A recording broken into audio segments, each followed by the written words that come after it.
Ici encore une autre vérité sur l'onction. C'est que la puissance est dans le monde des esprits ce que l'anglais est dans le monde des affaires. L'onction, c'est une langue. C'est un langage que tous les esprits comprennent. Et il y a certaines principautés qui n'obéissent pas à des ordres qui sont donnés à quelqu'un qui parle en français. Il y a des divinités et des principautés qui n'obéissent pas à des ordres qui sont donnés à des gens qui parlent des langues humaines.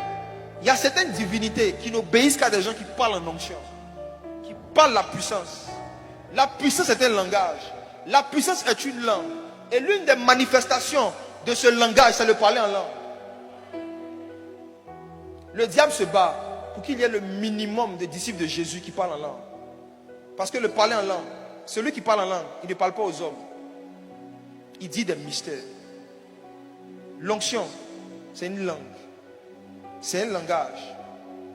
Il y a des personnes ici parce que Dieu veut passer par vous pour briser des malédictions générationnelles. Il va vous réveiller à certaines heures de la nuit de plus en plus.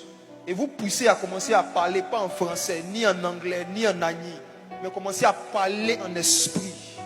Et quand tu parles en esprit, les esprits, Palas atomedos, et Kaila Vasutai, Makuz apando lodale, et Kaila mantukos de Palos otia, Asatia. Si c'est un esprit qui maintient les femmes de ta famille dans le célibat, si c'est un esprit qui emmène les fausses couches dans ta famille, si c'est un esprit qui emmène les accidents dans ta famille, si c'est un esprit qui crée les AVC dans ta famille, ils ne vont jamais obéir à une parole en français. Tu es quelle ethnie? Je dis que c'est l'esprit de tes grands-parents. Tes grands-parents parlaient français. Maintenant imagine-toi, tu ne comprends pas la langue dans laquelle on t'a envoûté. Dieu a trouvé une solution. Dieu a décidé de créer une langue que tous les esprits, auquel tous les esprits peuvent se soumettre. Il y a de la puissance dans cette langue. La Bible dit que la vie et la mort sont au pouvoir de la langue. Il y a un pouvoir dans la langue. Palouz et tokade.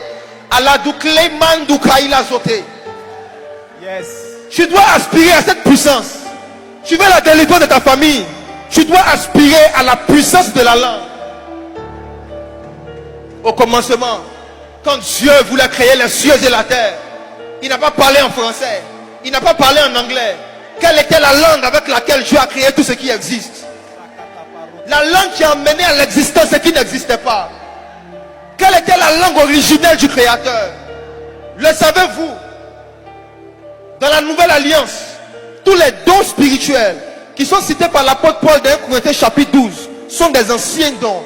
Le don de prophétie se manifestait dans l'ancienne alliance. Le don d'opérer des miracles se manifestait dans l'ancienne alliance.